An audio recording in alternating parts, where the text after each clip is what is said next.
하는데 오늘도 이제 한번 그 4절부터 20절 말씀 우리 한 절씩 교독하겠습니다.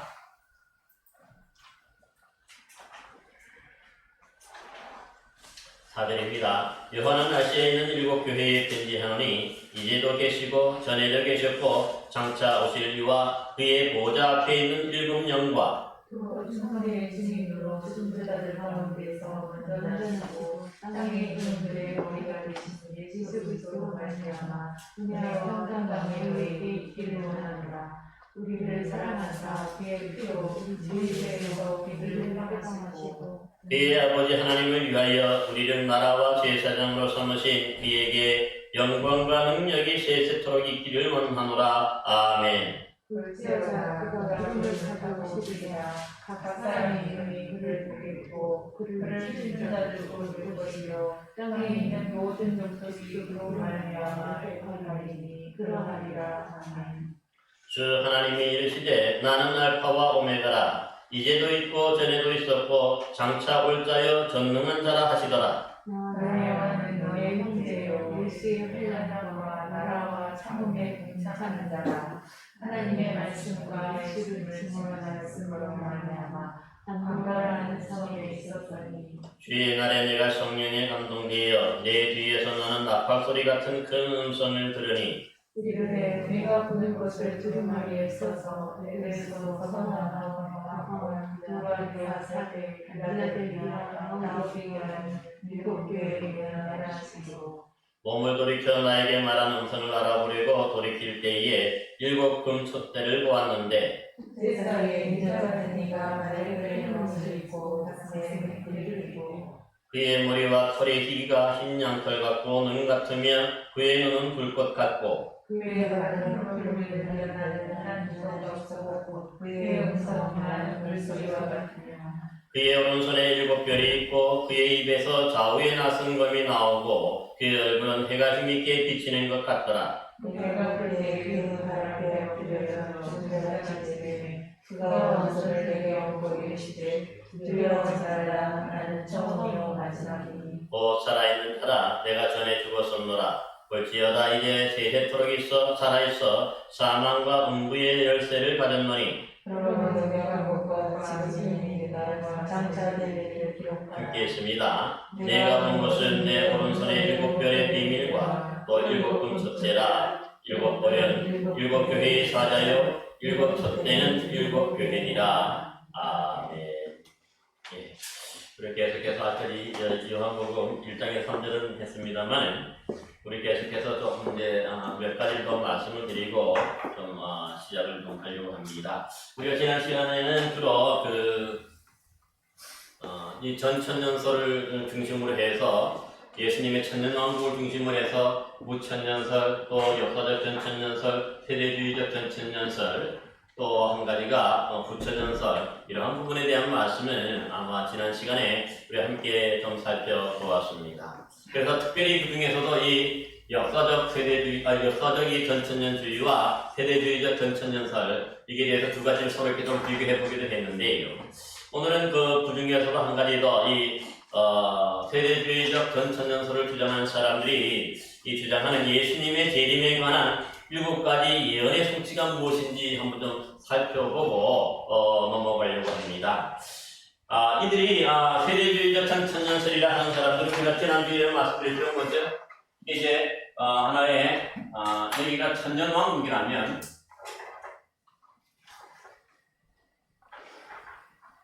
이들은 여기가 이제 예수님이 이때에 재림하신다는 거죠. 천년왕국 전에 재림하셔서 여기가 뭐냐면 7년 대환란이 된다는 거죠.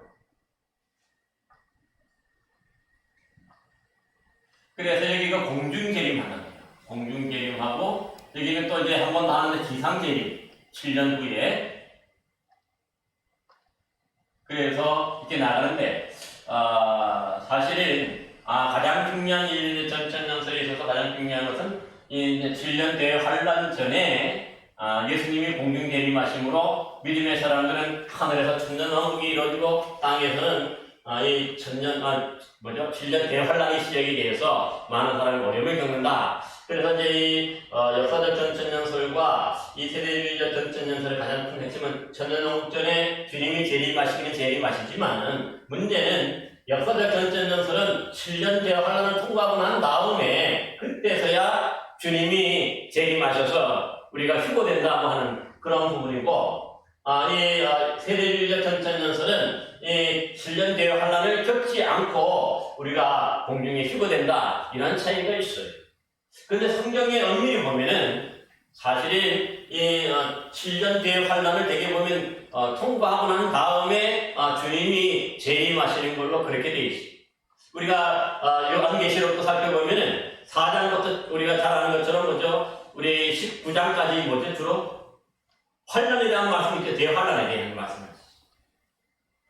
7빙과 또 7나팔과 7대접에 의한 큰 환란 후에 20장에 가야 사랑이 잡히고 또 그리스도와 함께 천년왕국이 이루어지는 것을 말씀하고 있습니다.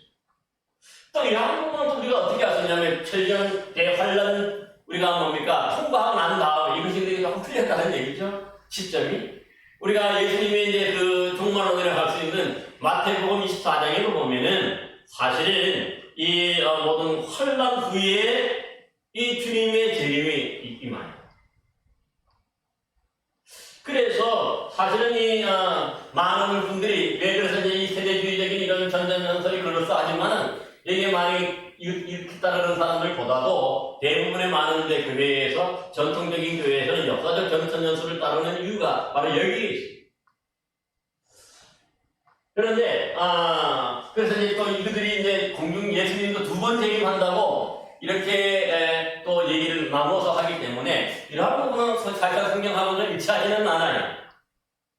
성경에 보면 예수님은 한 번 재림하시는 거죠.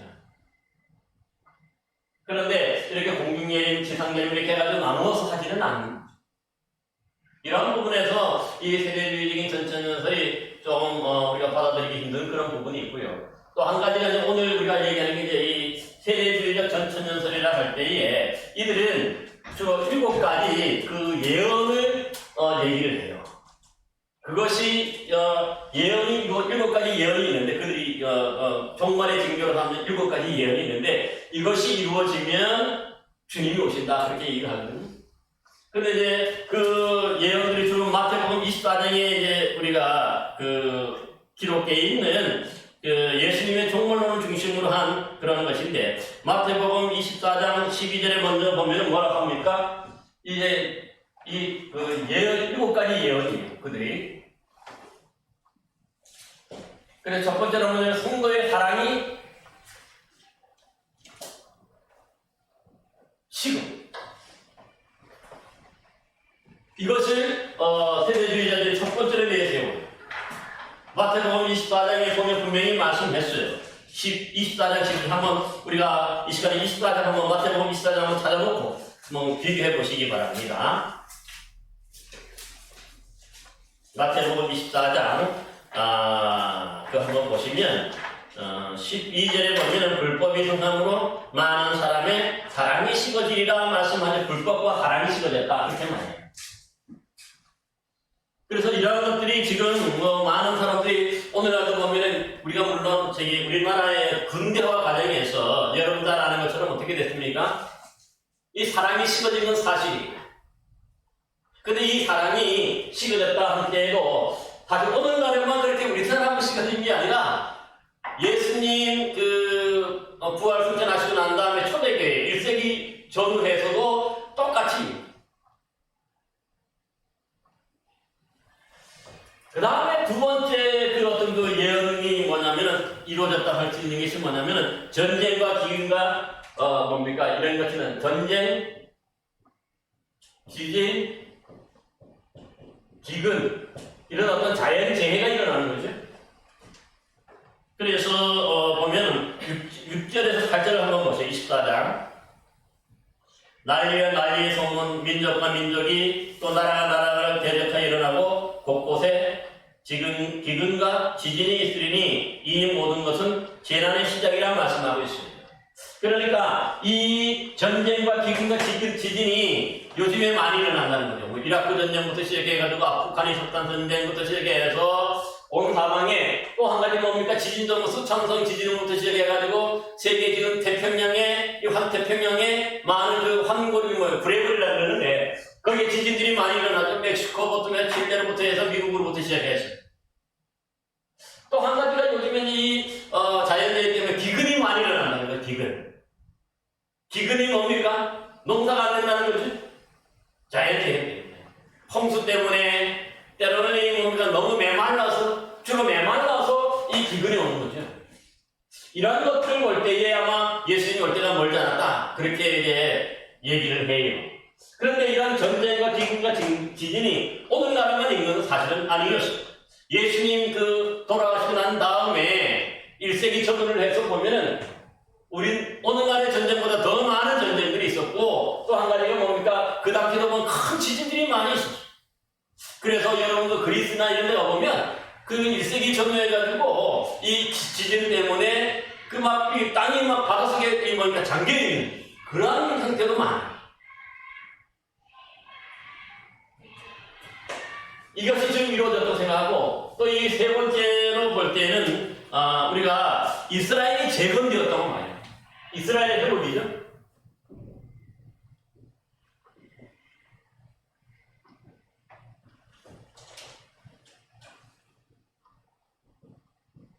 이스라엘이 회복이 되었기 때문에 주님 오실 날이 멀지 않았다. 그렇게 얘기를 해요. 근데 이 근거가 뭐냐면 대개 보면 우리 마태복음 24장 한번 보셔요. 거기에 32절, 33절 한번 보렵니까?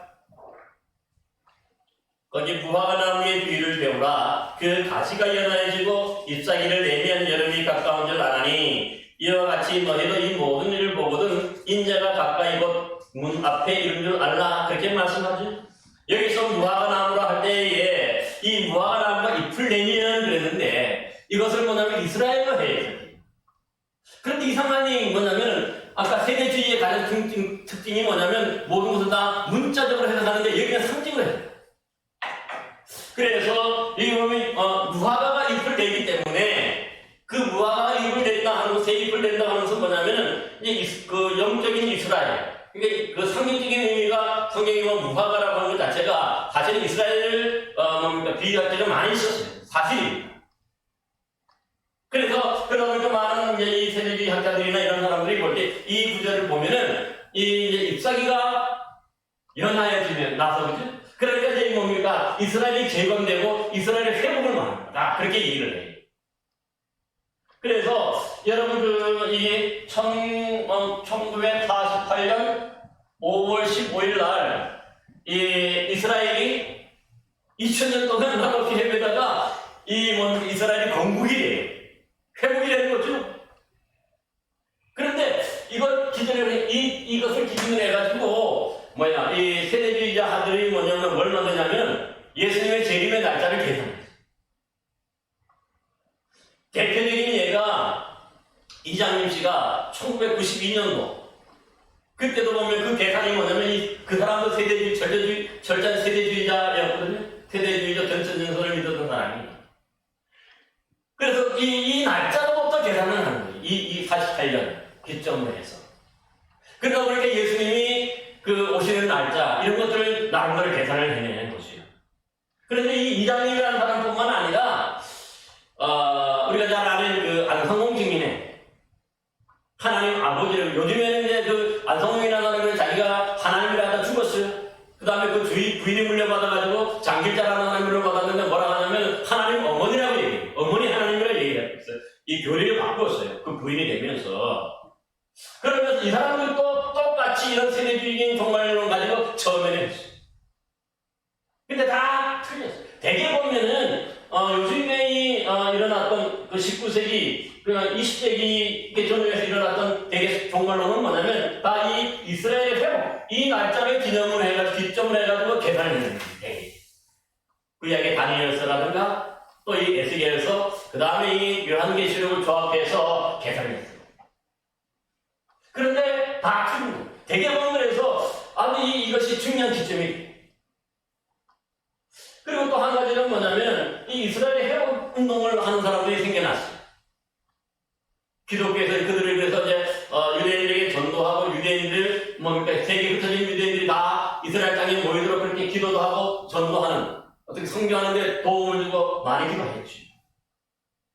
그러면서 이 뭐냐니까 이것을 기점으로 해가지고 이 세대주의적인 어떤 신학이 이것을 기점으로 해가지고 급격하게 뭡니까 이 논리적으로 이게 뭡니까 발전을 해요. 그래서 대개 보면 백투 예루살렘부터 시작해가지고 이 예루살렘이 회복이 돼서 이제 우리 오늘 본문 읽었던 것처럼 마태복음 24장 그 32절 33절 말씀을 기준으로 해가지고 이스라엘이 재건이 됐기 때문에 예수님이 올 때가 이제 멀지 않았다 이렇게 얘기를 하거든요. 그래서 빨리 이스라엘이 회복이 돼야 된다고 얘기를 해요. 그런데 문제가 뭐냐면 이들이 이 성경을 잘못해서 그렇거든요. 이것은 분명히 제가 이제 살펴본 바에 의하면 사실은 이 오늘 저는 문맥에 보면 이 무화과나무라 하는 것 자체가 무화과나무의 비유 자체가 큰 의미가 있는 아니 앞서 24장 그 2절부터 해가지고 그 31절까지 이 모든 뭡니까 마지막 날의 징조가 이 무화과나무가 뭡니까 이제 여름이 가까우면 새순을 내듯이 이것처럼 뭡니까 이 앞으로 이런 예루살렘 멸망에 대한 사실은 마태복음 24장은 이 마태복음 24장은 예루살렘 멸망에 대한 예언이에요. 예수님의 예언이 맞습니다. 그래서 당시의 사람은 이 예루살렘이 멸망하면서 주님이 재림하실 줄로 다 생각을 했었어요. 그러다 보니까 사실은 이 마태복음 24장의 핵심은 예수님의 재림이 아니라 예루살렘 멸망에 대한 말씀, 멸망의 징조들이. 그런데 이 멸망이 예수님의 말씀이 곧 일어나고 너희들도 볼 사람이 있었다고 얘기했죠. 이 동네 저정을 다 가기 전에. 그래서 뭐냐면 이게 뭐냐면 AD 그러니까 예수님 오시고 난 다음에 주 70년에 예루살렘이 멸망함으로 모든 학자들이 다 얘기할 때 이 마태복음 24장의 말씀대로 예루살렘이 멸망한 것이 성취되었다고 봅니다. 1차적으로 성취된 거예요. 그런데 문제는 뭐냐면 여기서 예수님의 재림에 대한 문제가 그때 이게 뭐냐면은 이때 예수님 같이 오실 줄 알았는데 예루살렘 멸망하면서 그게 이스라엘의 끝이죠. 그런데 예수님의 재림에 대해서 이 예수님의 재림은 뒤로 미뤄지고 연기가 되는 거죠. 이러면서 이제 이 무화과나무의 비유에 대해서 이제 오늘날 생각할 때 세대주의자들은 이 무화과나무 비유 자체가 그러므로 이스라엘의 회복에 대한 말씀이라고 얘기하지만 실질적으로는 그렇지 않다는 거죠. 이거 자체 문맥으로 보면 저는 문맥에 보면은 전혀 이스라엘 회복과는 관계없는 문맥이에요.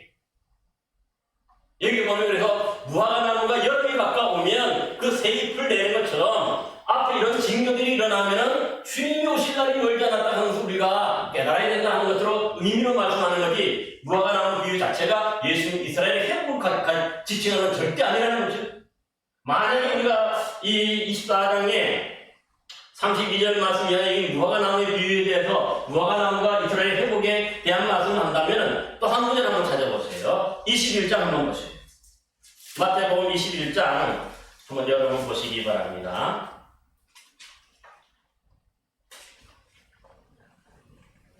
21장 18절 19절 말씀 한번 보세요.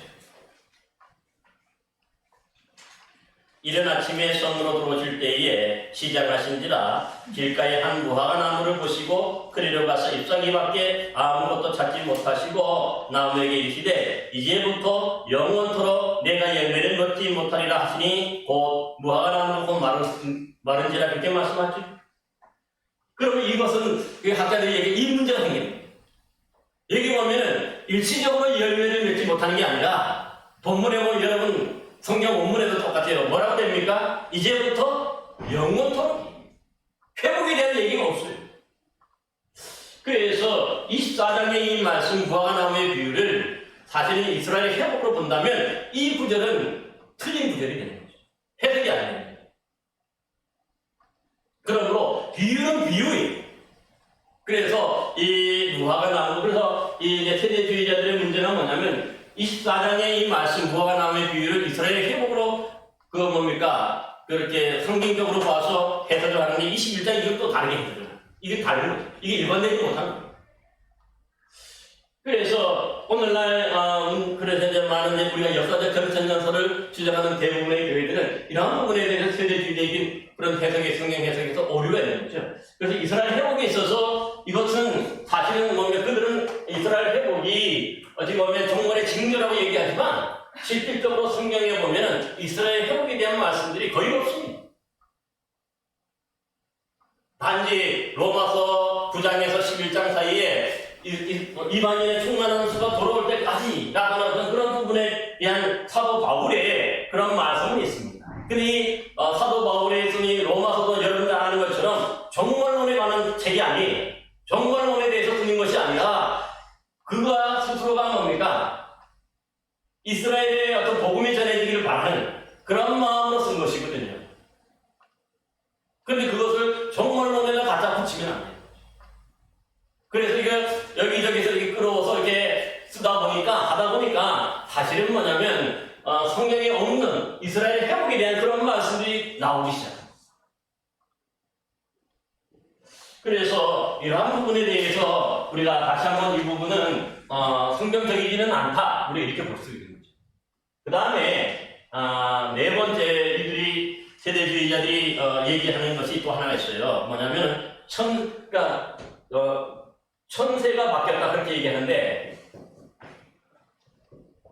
뭐냐면 이것은 오늘 24장에 보면은 24장 29절에 한번 보죠. 24장 다시 한번 넘겨서 24장 29절 말씀에 보면 그 환란 후에 해가 즉시 어두워지며 달이 빛을 내지 아니하며 별들이 하늘에서 떨어지며 하늘의 권능들이 흔들리리라 말씀하죠.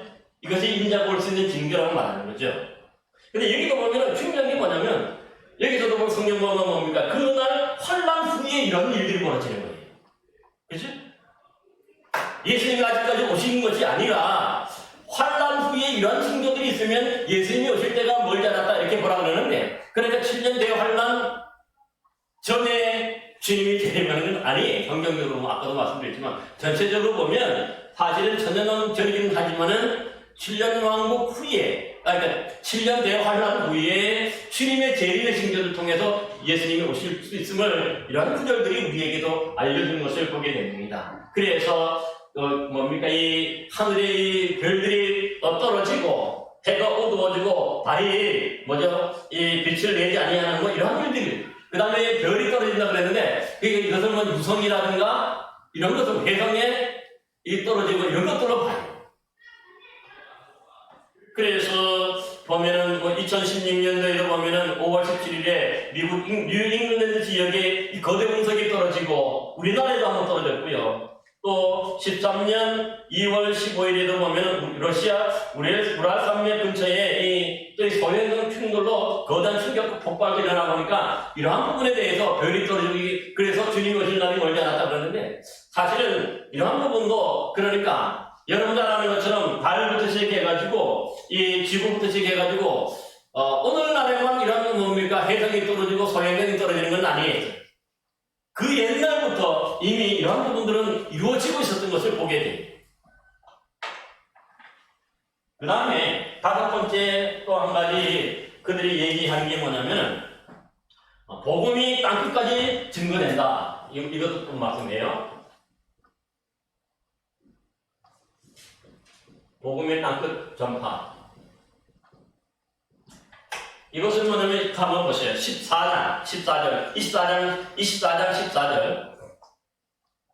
한번 같이 한번 읽어봅시다. 거기 24장 14절 시작. 이 천국 복음이 모든 민족에게 증언되기 위하여 온 세상에 전파되리니 그제야 끝이 오리라. 그죠?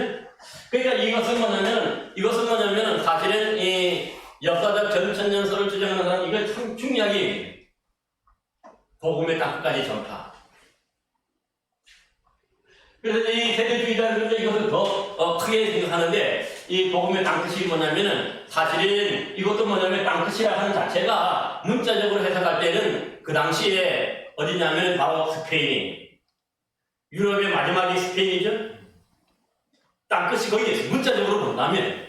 근데 이제 다른 부분은 다 문자적으로 해석하는데 또 이 부분은 뭐냐면 상징적으로 해석을 해서 뭐냐면 그 땅끝이 이스라엘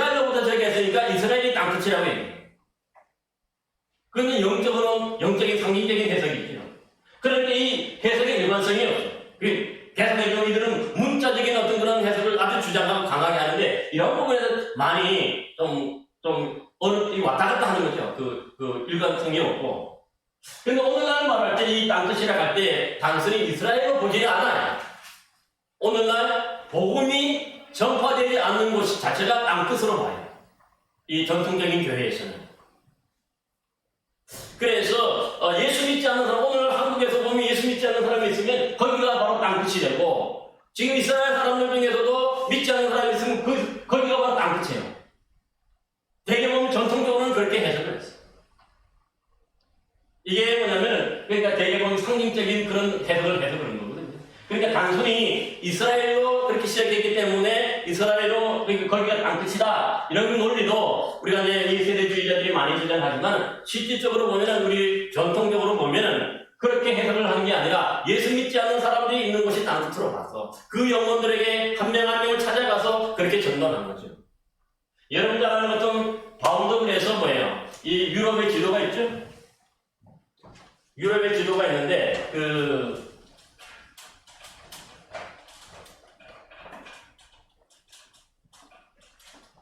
좀 작게 그려보면 이 아프리카가 이렇게 있고 여기 이스라엘이 있고 여기 터키가 이렇게 있죠. 여기 흑해가 있고 여기 그리스가 있고 또 이 로마가 있어요. 이렇게 장화처럼 돼 있고 그래서 이쪽에 와가지고 이렇게 해가지고 이렇게 올라가죠. 이해가 됩니까? 이게 아프리카가 이렇게 돼요. 이렇게 돼 있어요. 아프리카 해가지고 여기가 이제 좁죠. 이게 지중해고. 근데 아까 말씀한 예루살렘이 여기예요. 예루살렘 여기에서 사도 바울이 땅끝을 할 때 그러니까 여기 지금의 이베리아 반도 여기가 스페인하고 포르투갈 지금이에요. 여기가 피레네 산맥이에요. 그렇게 보는데 이게 여기를 땅끝으로 봐요. 그 당시의 지리적인 개념으로는. 그런데 바울이 어떻게 생각하냐면 바울은 주로 보면 로마가 여기라면 로마인데 여기가 이제 터키 이스탄불이고 에베소가 여기 있고 안디옥 교회가 여기 있어요. 그죠? 그래서 주로 보면은 사도 바울은 이방인의 선교사지만 이쪽으로 전도를 했어요.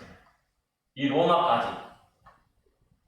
그러니까 로마 제국의 로마 제국의 동쪽 부분을 주로 선교를 했어요. 당시에 보면. 그래서 그 다음에 이 로마를 통해서 로마의 복음이 되면 그 다음에 이 유럽과 이 땅끝까지 그 복음이 전달될 거다. 자기의 사명에서 이까지를 보는 거죠. 그래서 우리가 중요한 것은 뭐냐면은 어찌 보면 그래서 또 한편으로는 어떤 사람은 이렇게 표현해요. 이 바울이 원래 선교를 계획했던 것은 이렇게 해서 에베소로 해서 이 이스탄불로 해서 여기 고린도, 아테네 여기 보면 데살로니가, 베레아 교회 여기 다 있죠. 그래서 여기를 거쳐서 이 로마까지 가가지고 로마에서 다시 땅끝 스페인을 가서 이 아프리카 북쪽을 해가지고 다시 예루살렘으로 돌아올 수 있도록 그렇게 생각을 했어요. 로마 제국 자체가 이 당시의 세계관입니다. 그러니까 제가 말씀드리려고 하는 것은 뭐냐면 사실 이 복음의 땅끝이 어디냐 할 때에 이런 지리적으로 볼 때 이렇게 되는 거고 이게 맞고 영적으로 볼 때는 사실은 아까 말했지만 예루살렘 자체를 땅끝으로 볼 수도 있겠지만 또 한편으로는 뭡니까? 믿지 않는 사람들이 있는 곳이 바로 땅끝이. 그리고 여러분 잘 아는 것처럼 터키가 이 지역이 다 터키인데 여기 일곱 교회가 여기 다 있죠. 이 소아시아 지방이. 근데 이때 보면 대개 보면은 라오디게아 교회부터 시작해가지고 이게 에베소 교회 모든 교회들이 이쪽이 다 몰려 있어요. 그런데 여러분 보세요.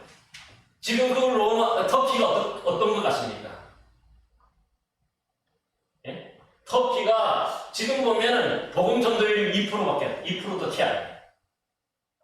예전에는 복음의 어떻게 보면 전초 기지였어요. 다. 예전에는 전초 기지였는데 그들이 시대가 변하면서 사람들이 어떻게 돼요?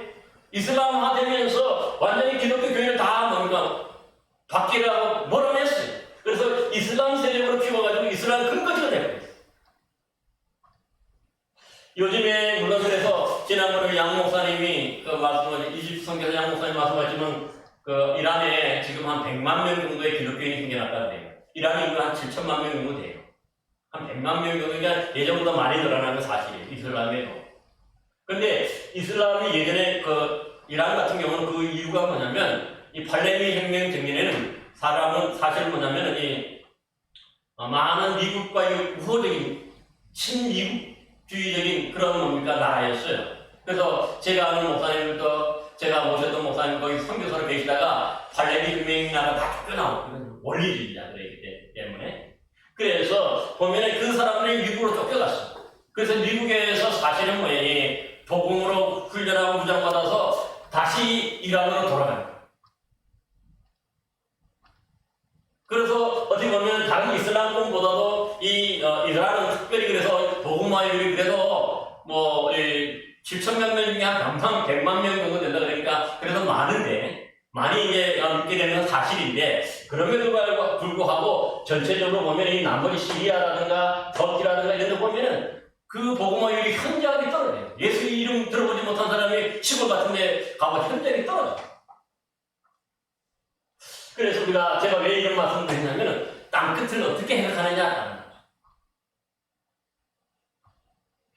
그래서 이 예루살렘과 유대만 여기만 복음만 전파되면 여기만 전파되면 끝나는 건 아니죠. 주님이 재림하신다는 그런 의미가 아니에요. 그래서 땅끝이라고 할 때는 믿지 않는 사람들 오늘날 한국에도 마찬가지고 이스라엘도 마찬가지고 이 터키도 마찬가지지만 믿지 않는 사람들이 있는 것이 바로 뭐냐면은 우리가 그것을 바로 땅끝으로 이해를 하고 그렇게 해석을 해요. 그래서 복음을 전하려고 하는 거죠. 그래서 이것은 분명한 것은 뭐냐면 저도 마찬가지 이것을 위해서 이 땅끝까지 이를 복음 전파하기 위해서 우리 교회가 항상 모든 교회 힘써야 될 일이죠. 이건 틀린 건 아니에요. 그 다음에 이제 6번째 또 예언이 뭐냐면은 이단들이 많이 일어난다는 거죠. 여러분 그래서 요즘에 특별히 이단들이 더 많이 생겨났다는 거죠, 옛날에. 근데 여러분 그 초대교회로부터 이단은요 쉬지 않았어요. 끊임없었어. 영지주의로부터 시작해가지고 이 율법주의로부터 시작해가지고 성경에 보면 이 사도 바울이 전도할 때도 가장 부딪혔던 부분이 그런 부분이고 또 이 요한 1, 2, 3서라든가 유다서라든가 또 야고보서라든가 이런 데 보면 이 이단들이 무수하게 많았었고 특별히 이 이단이라는 것 자체가 그 당시에 이 혼자 숭배에 대한 그런 강요에 의해서 생겨납니다. 그 다음에 7번째가 뭐냐면 거짓 선지자, 거짓 그리스도가 많이 나요. 거짓 그리스도, 적 그리스도라고 얘기해요.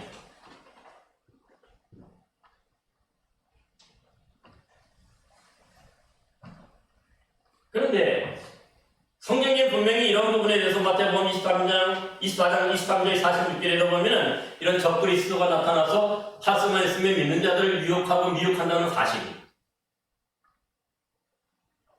그래서 이런 것들이 지금 뭐냐면 다 지금 현 시대에 일어나고 있기 때문에 세대주의자들은 예수님이 곧 오신다. 이렇게 주장을 해요. 그렇게 믿고 있어요.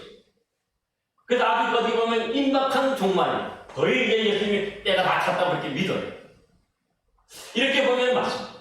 근데 아까 말했지만 이런 부분에서 성경에서 분명히 종말의 징조로서 이런 부분에 다 기록이 되어 있지만은 아까 말한 이 부분은 3번은 조금은 우리가 해석을 잘못한 부분이 있어요. 이 예언이 성경에 보면.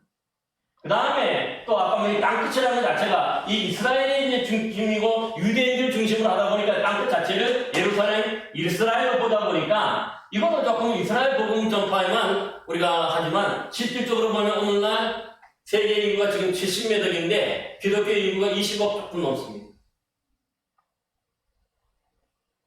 그러니까 3분의 1 정도 됐나요? 3분의 1도 채 못 미치죠. 70억이니까. 76억인 것을 되죠, 지금 세계 인구가. 그래서 이런 부분에 있어서 우리가 조금 해석에 있어서, 기존에 우리가 크게 말해서 뭐죠? 기존 교회나 역사적 전천년설을 이렇게 지지하고 믿는 자들을 볼 때, 이런 부분에서 조금은 이 비성경적인 내용들을, 성경적인 내용으로 믿기 때문에 우리가 이런 부분에 대해서 좀 경계를 해야 된다. 그렇게 말씀합니다. 사실 예수님의 재림은 이스라엘 회복과는 관계가 없습니다. 성경에 보면. 여러분 잘 아는 우리 앞으로 계시록을 읽어나가겠고 또 묵상하겠지만 계시록에 보세요. 어디 이 이스라엘 회복에 대한 말씀이 한마디도 안 나옵니다. 계시록에. 그 종말에 관한 모든 것들이 거의 말씀 다 하는데도 불구하고 이 부분에 대해서 계시록에는 기록이 되어 있지 않아요.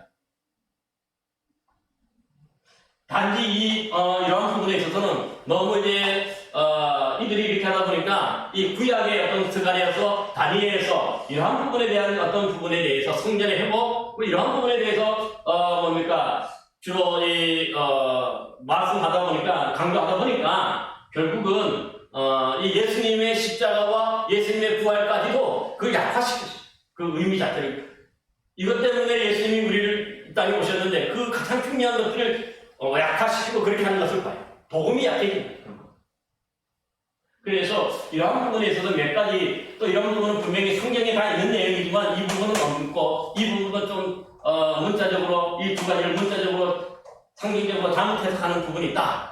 여러분 그렇게 생각하시면 좋겠습니다. 그래서 저는 이러한 부분에 대해서 너무 우리가 관심을 기울일 필요는 없다. 그렇게 봅니다. 이것이 어찌 보면 우리가 마지막에 주님의 재림하시기 직전의 징조로서 나머지는 다 우리가 받아들이고 이해하지만 3번과 5번에 있어서는 동의하지 못하는 부분이 많다고 하는 것을 여러 번 말씀드리고 성경에 보면 만약 이 두 가지를 우리가 뭡니까 이것이 어떻게 보면 정말의 징조로서 이 나머지는 지금까지 계속되어 왔던 일이지만 이거 두 가지를 특별히 그렇게 내세우는데 이런 부분에서 우리가 조금은 이 세대주의자들이 오류가 있다. 여러분 그렇게 좀 생각하시면 좋겠습니다. 예. 이걸 해서 세대주의에 대한 또 이 전천년설, 후천년설에 대한 말씀을 좀 일단 정리하고 나중에 20장을 가서 전천년설 그때 다시 한번 간단 다시 언급할 때 꼭 있으면 말씀해 주시면 좋겠습니다.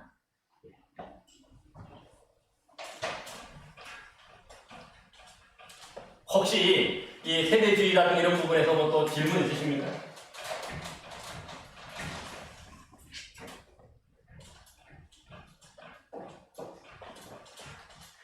질문 하나 할게요. 예. 그 옛날에 제가 아는 사람 중에 예. 목사님 한 분 계셨는데 예. 그분은 직장으로 같이 전화하셨어요. 예. 그래서 그때 지구나 트러블이 생겨가지고 여기 많이 받았어요. 목사님 있는데 그러더라고요. 그분이 그 성결교회 쪽인 것 같았어요. 나세렛 대학교 그걸 나오시나. 성이라니까 그 친구한테 그렇게 얘기를 하더라고요. 이제 본인이 다친 것 같다고 이렇게 얘기를 하시더라고요. 그래서 나 혼자 생각을 무지 많이 했어요. 그걸 듣고 옆에서 듣고. 구원의 문이 닫혔다. 네, 구원의 문이 이제 닫힌 것 같다. 이렇게 얘기를 하시더라고요. 그래서 혹시 그쪽은 그렇게 생각하는 건가? 제가 혼자 생각을 많이 했어요. 글쎄요. 그러니까 주님이 재림하지도 않았는데 완전히 구원의 문이 닫혔다. 아까 말씀한 땅끝까지 이르러 복음이 완전히 증거되지 않았는데 그거는 그렇게 하는 것 자체는 너무 지나친 것인가. 나가 가셔서 무슨 모르지만 그래서 제가 상당히 그냥 혼자서 생각을 많이 했어요. 그러나 그거는 좀 그러니까 아까 말했지만 구원의 문이 지금 닫혔다 하는 것은 문제가 좀 있어요. 지금 아직까지. 그렇게 하고 단지 저도 보면은 사실은 보면은 저는 고등학교 때 배웠던 이런 세대주의적인 그런 천천연설 중심의 그런 것들을 배웠었어요. 그래 있겠고 그동안 그렇게 많이 믿어왔었는데 저도 이제 성경 공부를 하고 또 신학을 공부하면서 이러한 부분에서 여러모로 어려움이 있고 또 해석에 잘못하는 부분이 있기 때문에 지금 그래서 그것이 아니라 역사적 전천연설이 그래도 우리 성도들에게 가장 건전하고 우리가 또 믿을 수 있는 그러한 어떤 이 종말론이다. 좀 그런 생각이 많이 들어서 또 이렇게 또 말씀을 드렸습니다. 저도 그래서 보면은 그렇다고 해서 제가 아까 말했지만 이 유대인들의 복음 전하는 것은 상당히 중요해요. 마지막까지도 우리 힘써야 될 일이죠. 그렇지만 유대인들만 전도하는 게 아니라 온 세상의 모든 사람들 복음 전도되지 않는 곳에 사실은 우리 유대인과 상관없이 모든 사람들에게 복음을 전하는 거죠. 제가 말씀을 드리지 않았습니다만 이 시오니즘이라고 하는 것이 있어요. 유대인들 자체가 이 예루살렘에 다시 한번 거기다가 성전도 짓고 거기에 뭡니까 메시아가 임하도록 또 거기 다스릴 수 있도록 그렇게 해서 이 유대인 중심으로 세계를 다스리겠다는 의미거든요. 그래서 이 메시아가 유대인이에요. 오시는 분이 유대인이기 때문에 다윗 왕가를 와서 회복시킨다고 얘기를 해요. 그러면 그래서 유대인으로 그래서 유대인은 아주 강력해요. 이 상당히 뭡니까 우리 그렇게 되면 우리가 바울이라든가 예수님이 말씀하신 어떤 그런 메시아하고는 전혀 달라요.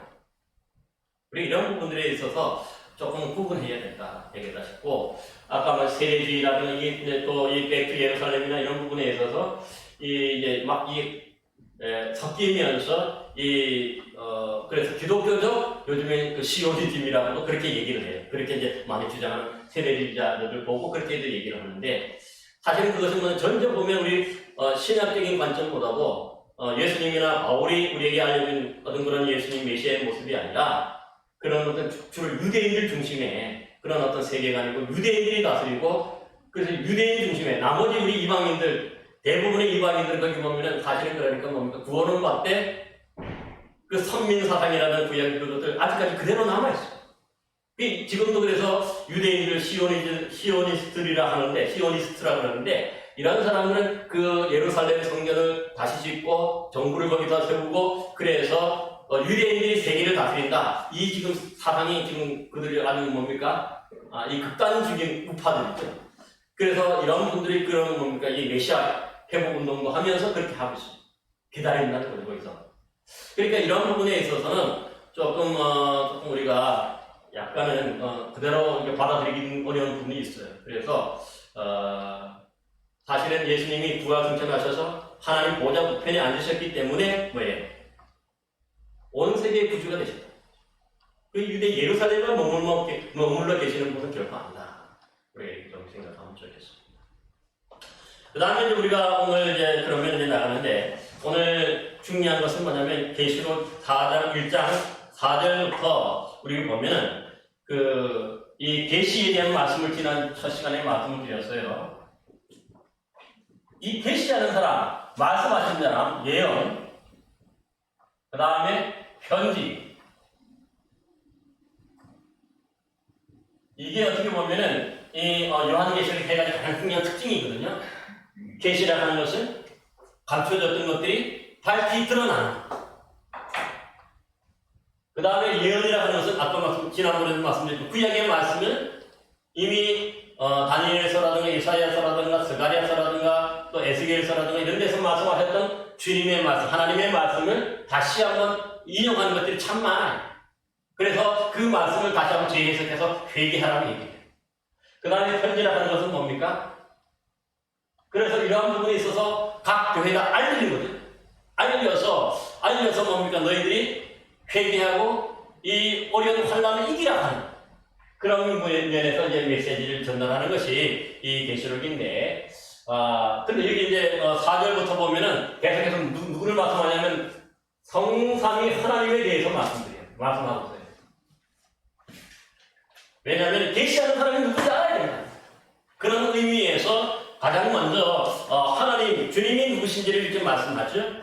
그래서 이렇게 얘기합니다. 이제도 계시고 전에도 계셨고 장차 오실리와 그의 보좌 앞에 있는 7 영과 또 그렇게 얘기합니다. 그러니까 이제도 계시고 전에도 계셨고 장차 오실리라고 하는 것이 뭡니까? 하나님의 모습이죠. 그러니까 과거 창세 이후로 주님이 지금 하나님이 세상을 다스린다. 이것을 이미 보여주고 있고, 거기에 보면은 그 보좌 앞에 있는 7 영이라고 그랬는데, 이 하나님의 보좌라는 자체가 세상을 다스리고 우주를 다스리는 장소죠. 그러니까 이 지금 그 모든 것들이 이 우주까지도 뭐냐면 하나님의 다스림 앞에 있다는 것을 보여주고 있습니다. 그리고 여기 7 영이라 할 때도 이것도 보면 사실 구약 성경 스가랴서의 인용의 말씀입니다. 그래서 스가랴서 4장 4절 5절에 보면은 7 등잔 또 2 감람나무 얘기를 하면서 그 7 등잔과 2 감람나무가 무엇인지 천사에게 물었는데, 이때 천사가 이 7은 세상에 두루다니고 행하는 여호와의 문이라고 말합니다. 성령을 말하는 거죠. 그러니까 하나님이 지금 4절에서 말씀은 성삼위 하나님이 세상을 다스리고 계신다. 그걸 지금 말씀하는 거죠. 그걸 먼저 밝히는 거예요. 그러니까 계시가 이렇게 계시나 예언 편지가 어디로부터 오느냐? 하나님으로부터 지금 뭡니까 시작된다고 하는 것을 분명히 알려요. 이것은 그래서 뒤에도 나옵니다만 요한이 개인적으로 꾸며내거나 개인적으로 만들어낸 얘기가 아니라 성삼위 하나님이 이 세상을 다스리는 하나님이 말씀하신 것이다. 지금 그걸 말씀하고요. 거기에 보면 또 5절에 충성된 증인으로 이건 누굴까요? 예수님이죠. 충성된 증인으로 일곱 죽은 자들 가운데서 먼저 나시고 땅의 임금들의 머리가 되신 예수 그리스도로 말미암아 얘기하죠. 그러니까 예수님에 대한 말씀, 성삼위 하나님 그 얘기하고 있는 거죠.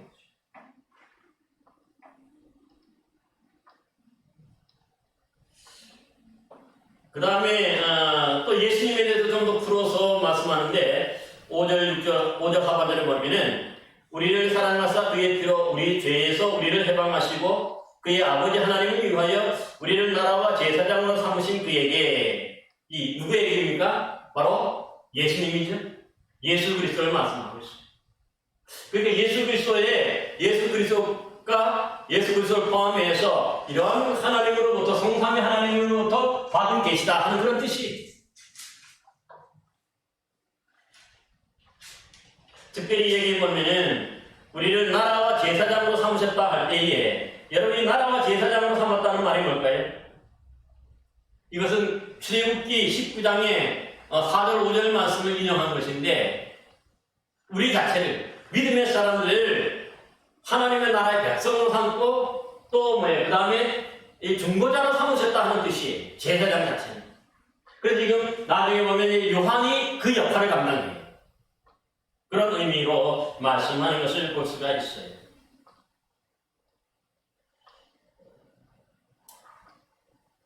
그 다음에 또 예수님에 대해서 7절에는 뭐라고 말씀합니까? 구름을 타고 오신다고 말씀하죠. 구름을 타고 각 사람의 눈이 그를 오리시리라. 각 사람의 눈이 그를 보겠고 그를 찢은 자들도 볼 것이요 땅에 있는 모든 족속이 그로 말미암아 애국하리니 그러하리라. 예수님이 재림하실 것을 다시 한번 말씀하고 있습니다. 그러니까 성삼위 하나님께로부터 내려오는 말씀인 것을 분명히 밝히고요. 그래서 이것이 그래서 요한 스스로가 만들어내거나 꾸며낸 얘기가 아니라 성삼위 하나님으로부터 주어지고 보여지고 계시되고 예언된 알리려고 하는 그런 말씀임을 이미 서론에서 밝히는 거죠. 이게 중요합니다. 그래서 그렇게 밝힌 거예요. 예수님에 대해서 좀 구체적으로 밝히고 그 다음에 8절에도 보면 그래서 나는 다시 한번 말씀하죠. 알파와 오메가요. 또 전에도 있었고 이전에도 있었고 전에도 있었고 장차 올 자요 전능한 자라. 다시 한번 그 앞뒤로 해가지고 하나님이심을 예수님이 어디 성삼위 하나님이심을 다시 한번 말씀하는 것을 보게 됩니다. 그러면서 얘기 보니까 또 이제 9절 이하에 보면은요. 이 요한이 이제 그래서 아까 나라와 제사장을 했는데 하나님과 세상 백성들이 있어요. 이 중간에 이 중보자 나라와 제사장인데 대표가 뭐냐면 오늘 본문에 말하는 요한이 사도 요한이 성삼위 하나님으로부터 받아서 중간에 이렇게 세상의 교회들에게 7교회 특별히 7교회에 알리는 그런 중간의 역할을 감당하는 것을 보게 돼요. 그래서 9절에 요한 스스로 어떻게 소개하는지 한번 9절 한 말씀 한번 같이 한번 읽어봅시다. 9절 말씀 다 같이 한번 읽어봅시다. 자, 시작. 나 요한은 너희 형제여 예수의 환난과 나라와 참음에 동참하는 자라. 하나님의 말씀과 예수를 증언하였으므로 말미암아 반모로하면 섬에 있었다 말하죠.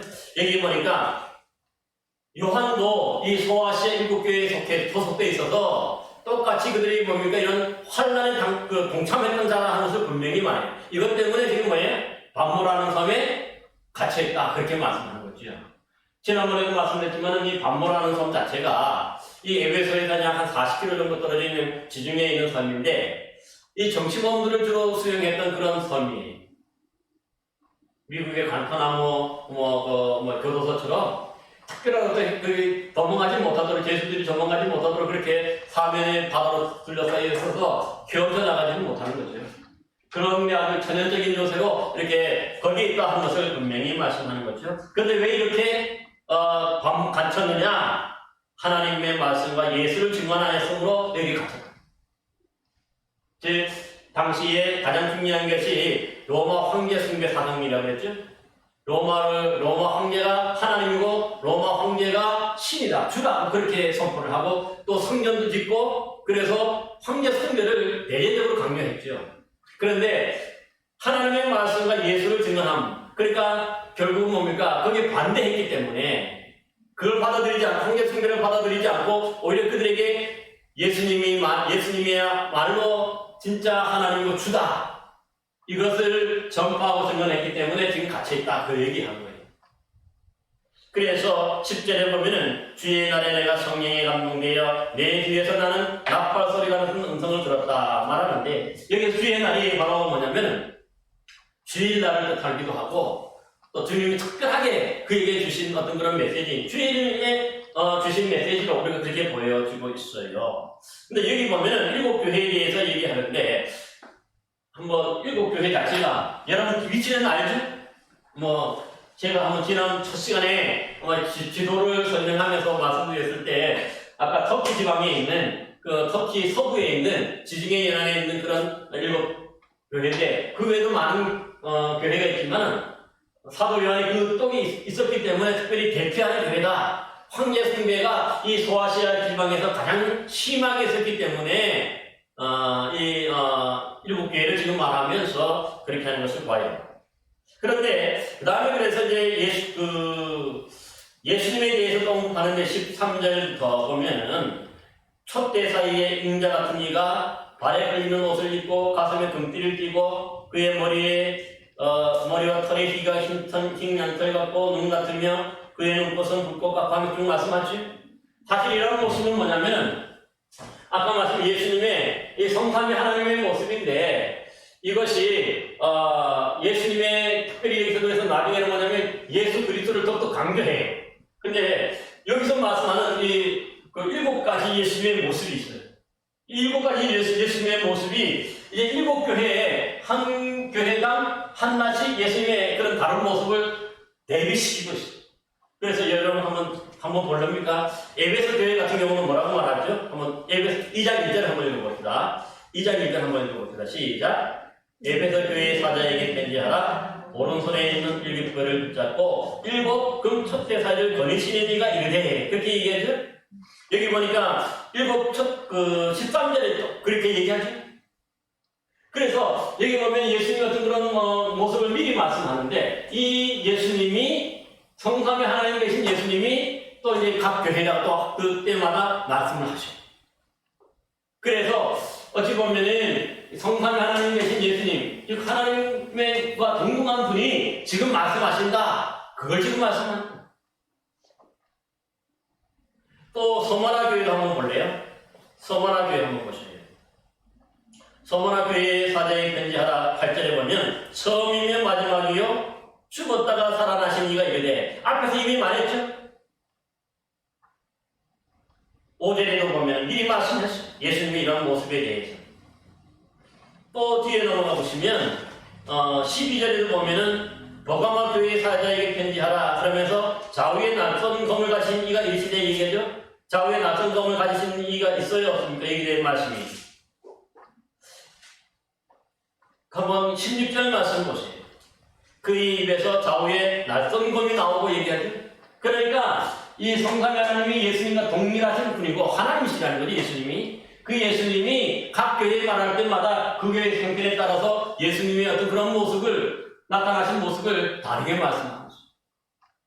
그러니까 이 앞에 이제 9절에서 20절까지 이 말씀을, 예수님의 모습을 잘 기억해야 이 일곱 교회의 그런 뭡니까? 보내는 그 편지를 누가 보내는지를 지금 말씀하는 거죠.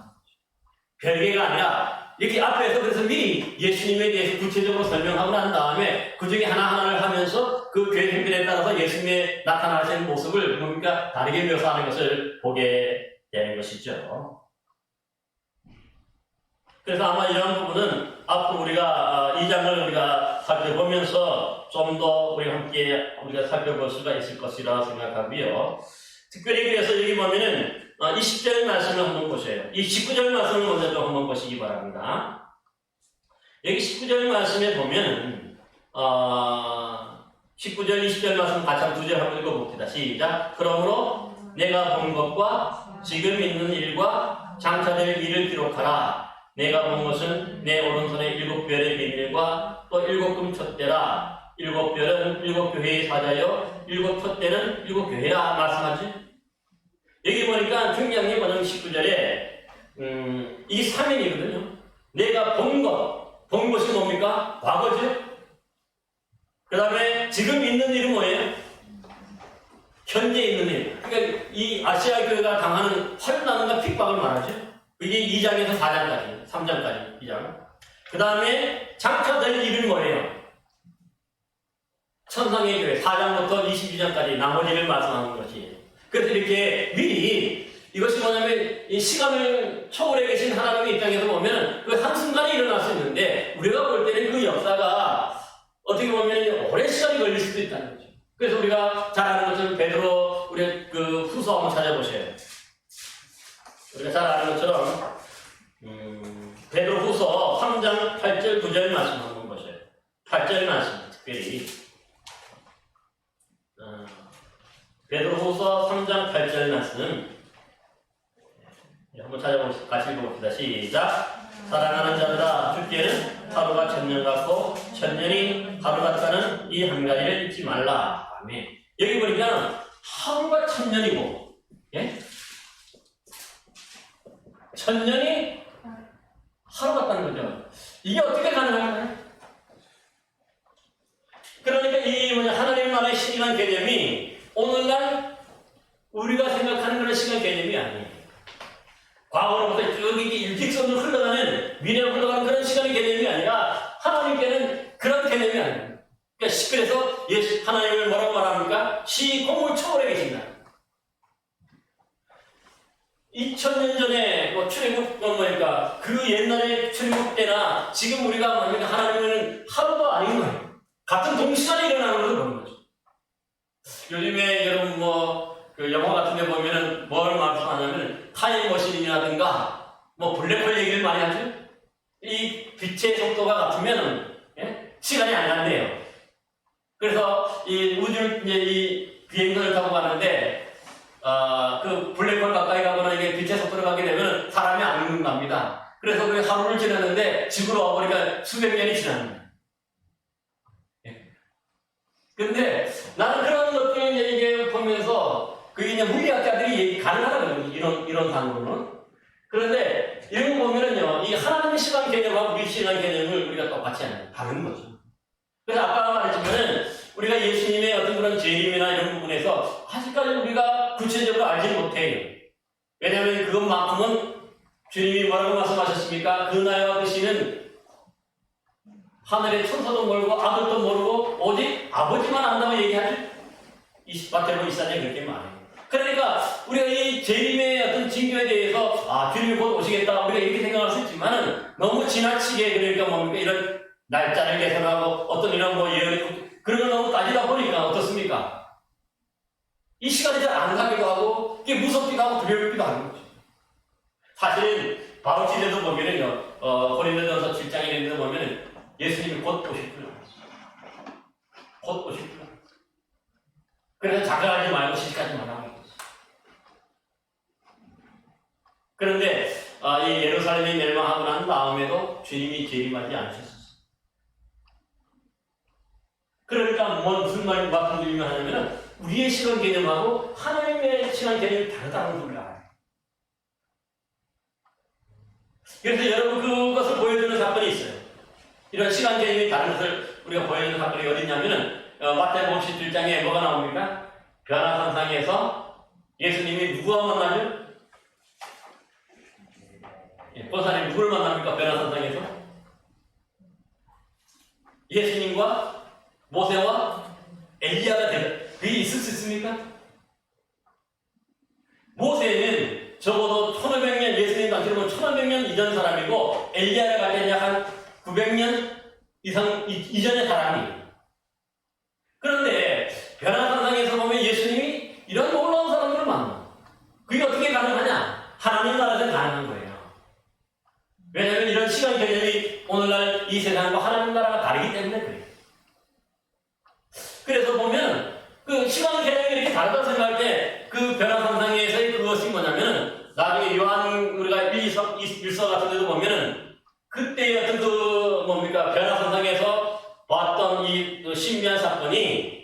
주님의 종말의 그 모습, 다시 오시는 영광스러운 모습으로 오시는 그런 모습으로 그들이 이미 그렇게 경험했다고 얘기를 해요.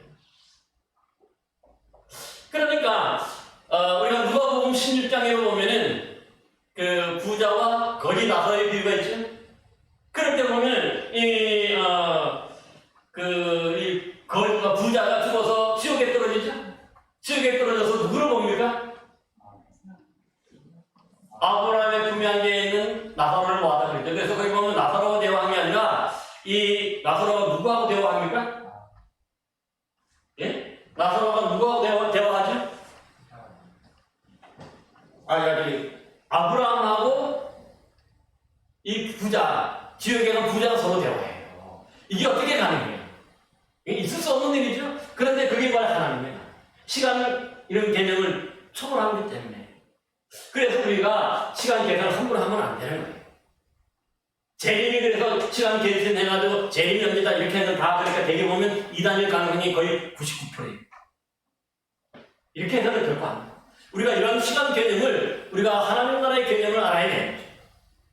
그러기에 보세요. 2000년 전에 살아계시고 2000년에 역사하셨던 예수님이 지금 오늘도 우리 뭡니까? 우리에게도 역사하시는 거예요. 이런 시간의 개념이 없기 때문에 하루가 1000년 같고 1000년이 하루 같기 때문에 그런 거죠. 이걸 잘 알아야 된다 생각을 합니다. 이서 여기 보면 그래서 19절이 그래서 중요해요. 지금 내가 본 과거와 지금 있는 일과 장차 될 일을 기록하라고 얘기해요. 이게 예수님이 성삼위 하나님께서 예수님이 이제 이 요한을 통해서 이 일곱 교회에 주는 말씀을 기록하라는 뜻이에요. 그게 사명이에요. 그런 걸 잘하는 거죠. 따라서 여기 보면 이제 그 마지막에 보면 그 일곱 별은 뭐라고 얘기합니까? 일곱 교회의 사자. 그러니까 교회에 파송하는 하나님의 사자를 별로 표현했고 또 여기에 일곱 촛대를 뭐라고 말합니까? 소아시아의 일곱 교회라고 얘기해요. 이게 예수님이 직접 말씀하신 거예요. 여기에 대해서 나무 토론 할 필요가 없어요.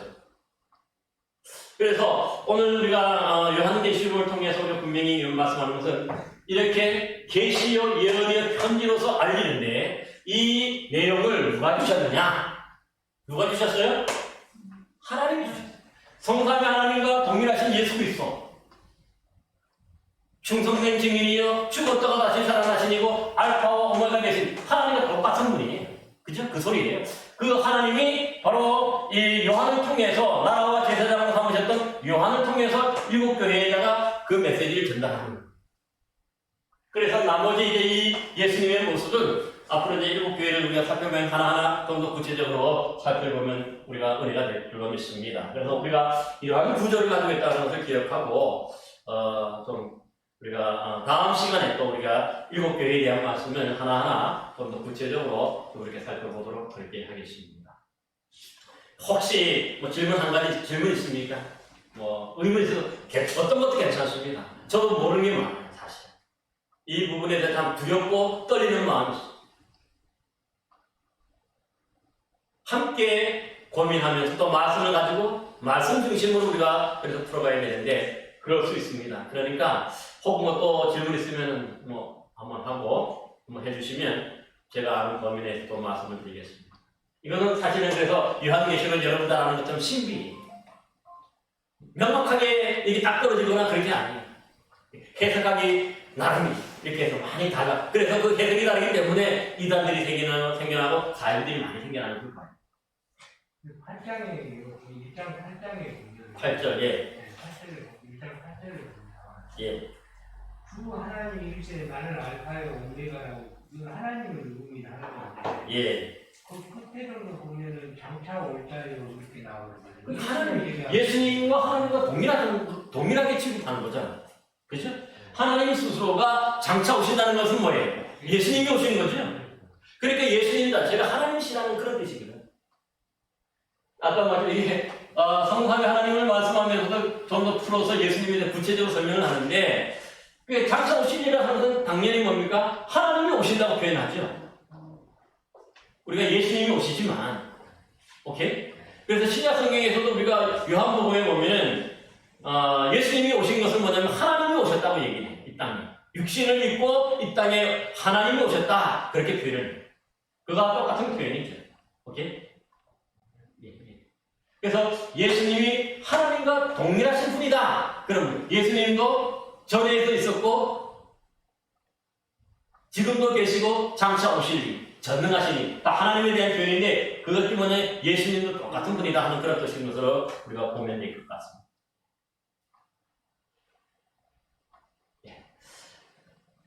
다음에 또 말씀을 나누고 함께 기도하도록 하겠습니다. 지나서 죄송합니다.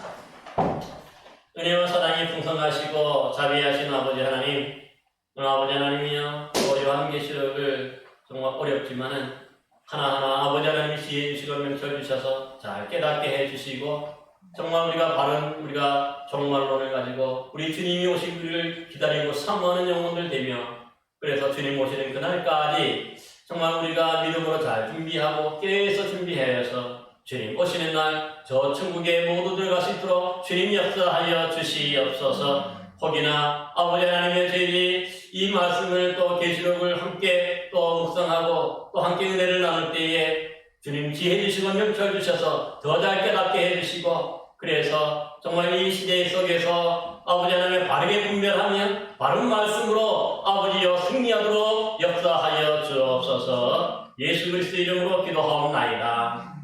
아멘. 예. 교회 소식은 주보를 참고해 주시면 되겠고요. 지금 성경 읽기를 하고 있습니다. 시간 되시면 또 내일은 조금 늦게 오셔도 돼요. 조금 늦게